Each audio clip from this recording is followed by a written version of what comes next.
இன்னைக்கு நம்ம வீட்டிலே கூந்தல் தைலம் ரொம்ப ஈஸியா எப்படி தயார் பண்றதுன்னு பார்க்க போறோம். இந்த கூந்தல் தைலம் 30 நாள் நீங்க பயன்படுத்துனீங்கன்னா போதும், முடி கொட்டுற பிரச்சனையே இருக்காது.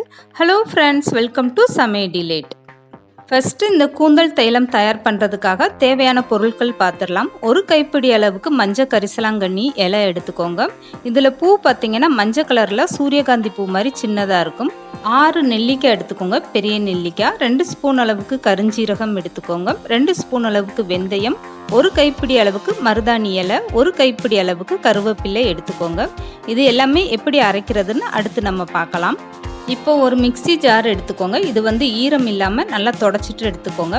2 ஸ்பூன் அளவுக்கு நம்ம வெந்தயம் எடுத்ததை இந்த மிக்ஸி ஜாரில் சேர்த்துட்டு 2 ஸ்பூன் அளவுக்கு கருஞ்சீரகம் சேர்த்துட்டு இதை தண்ணி எதுவுமே சேர்க்காம அப்படியே நல்லா அரைச்சி எடுத்துக்கோங்க.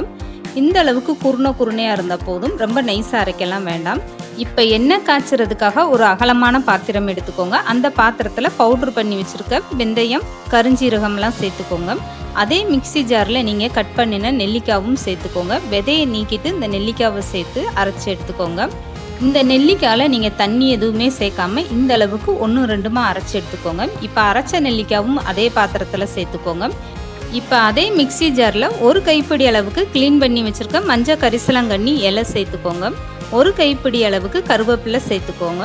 இது கூடவே ஒரு கைப்பிடி அளவுக்கு மருதாணி இலையும் சேர்த்துட்டு தண்ணி எதுவுமே சேர்க்காம நீங்கள் அப்படியே அரைச்சி எடுத்துக்கோங்க.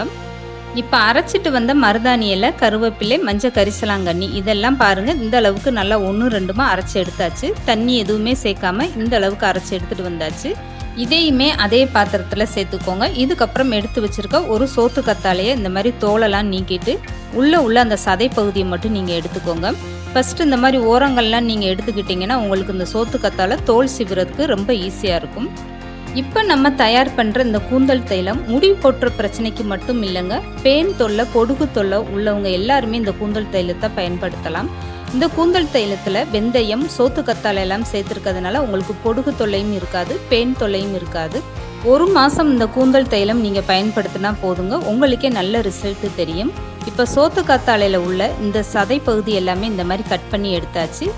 இப்போ இந்த சோத்து கத்தாழையை நீங்கள் அப்படியே அரைச்சி எடுத்துக்கோங்க. இந்த கத்தாழையில் நீங்கள் தண்ணி எதுவுமே சேர்க்கக்கூடாது. இந்த மாதிரி நீங்கள் எண்ணெய் காய்ச்சறதுக்கு ஒவ்வொரு பொருளும் அரைக்கிறதுக்கு சின்ன மிக்ஸி ஜாரை பயன்படுத்திக்கோங்க. அப்போ தான் எல்லாமே உங்களுக்கு ஈஸியாக அரைப்பட்டு வரும். சோத்து கத்தாழை இந்த மாதிரி 1-2 சின்னதாக கட் பண்ணி போட்டுட்டு அதுக்கப்புறம் சின்ன மிக்ஸி ஜாரில் நீங்கள் அரைச்சி எடுத்துக்கோங்க. இந்த கத்தாழை நீங்கள் அரைச்சதுக்கப்புறம் பார்த்தீங்கன்னா உங்களுக்கு தண்ணியாக தான் இருக்கும். இப்போ அரைச்சிட்டு வந்த கத்தாழையை அதே பாத்திரத்தில் சேர்த்துக்கோங்க. கூந்தல் தைலம் தயார் பண்ணுறதுக்காக ஒவ்வொரு பொருட்களும் இந்த மாதிரி அரைச்சி எடுத்தாச்சு. இதுக்கப்புறம் கூந்தல் தைலம் எப்படி தயார் பண்ணுறதுன்னு பார்க்கலாம்.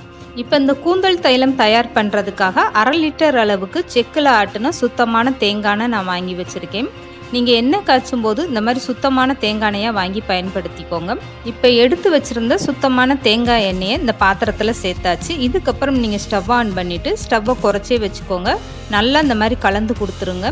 எப்போதுமே நீங்கள் கூந்தல் தைலம் தயார் பண்ணும்போது இந்த மாதிரி செக்கில் வாங்கின சுத்தமான தேங்காய் எண்ணெயாக வாங்கி பயன்படுத்திக்கோங்க. எந்த ஒரு பாக்கெட் எண்ணெயும் நீங்கள் பயன்படுத்தாதீங்க. இந்த கூந்தல் தைலம் தயார் பண்ணும்போது நீங்கள் ஸ்டவ்வை மீடியமாக வச்சுக்கிட்டே இந்த மாதிரி நல்லா கலந்து கொடுத்துட்டே இருங்க. இந்த கூந்தல் தைலம் தயார் பண்ணுறதுக்கு கரெக்டாக உங்களுக்கு 20 நிமிஷம் ஆகும். நம்ம சேர்த்துருந்த கருவேப்பிலை, மருதாணி இலை எல்லாமே நல்லா உங்களுக்கு மேலே எலும்பி வர ஆரம்பிச்சிடும். அந்த ஸ்டேஜ் வந்ததுமே நீங்கள் ஸ்டவ்வை ஆஃப் பண்ணிவிட்டு இந்த எண்ணெயை நல்லா ஆற விட்டுருங்க. இதுக்கப்புறம் வடிகட்டிட்டு நீங்கள் ஒரு பாட்டிலில் சேர்த்து வச்சுக்கோங்க. இந்த கூந்தல் தைலம் தயார் பண்ணும்போது நீங்கள் கொஞ்சம் பொறுமையாகவே ஸ்டவ்வை குறைச்சி வச்சுட்டு இந்த மாதிரி நல்லா எண்ணெயை காய்ச்சி எடுத்துக்கோங்க. இப்போ தயார் பண்ணி வச்சுருந்த இந்த கூந்தல் தைலத்தை 1-2 மணி நேரம் நல்லா ஆற வச்சு எடுத்துக்கோங்க. இதுக்கப்புறம் டீ வடிகட்டுற இந்த ஜல்லடையில் இந்த மாதிரி வடிகட்டி எடுத்துக்கோங்க. இந்த கூந்தல் தைலம் வடிகட்டி எடுக்கிறதுக்காக இந்த மாதிரி பழைய ஜல்லடையை நீங்கள் பயன்படுத்தி எடுத்துக்கோங்க. அப்போ தான் உங்களுக்கு கழுவுறதுக்கு ரொம்ப ஈஸியாக இருக்கும். எப்போதுமே பழைய ஜல்லடையெல்லாம் நீங்கள் வேஸ்ட்டு பண்ணாமல் இந்த மாதிரி எண்ணெய் வடிகட்டுறதுக்கு பயன்படுத்திக்கலாம். இந்த கூந்தல் தைலம் தயார் பண்ணுறதுக்காக இன்றைக்கி 1/2 லிட்டர் அளவுக்கு தேங்காய் எண்ணெய் எடுத்து அதுக்கான பொருட்கள் எல்லாம் எவ்வளோன்னு தான் பார்த்துருக்கோம். இது நீங்கள் 1 லிட்டர் அளவுக்கு தேங்காய் எண்ணெய் எடுத்து எண்ணெய் காய்ச்சணும்னு நினச்சிங்கன்னா இந்த பொருட்கள் எல்லாம் இன்னொரு மடங்கு நீங்கள் கூடுதலாக சேர்த்துக்கோங்க. இந்த கூந்தல் தைலம் நீங்கள் 3-4 மாதம் வரைக்கும் வச்சுருந்து பயன்படுத்தலாங்க. மாதம் இந்த கூந்தல் தைலம் தயார் பண்ண தேவையில்லை. இதே மாதிரி ஒரு கூந்தல் தைலம் நீங்களும் தயார் பண்ணி பாருங்கள், ரொம்பவே சூப்பராக இருக்கும். இந்த வீடியோ பிடிச்சிருந்தா லைக் பண்ணுங்கள், ஷேர் பண்ணுங்கள், மறக்காமல் சமையல் டிலேட் சேனலை சப்ஸ்கிரைப் பண்ணுங்கள்.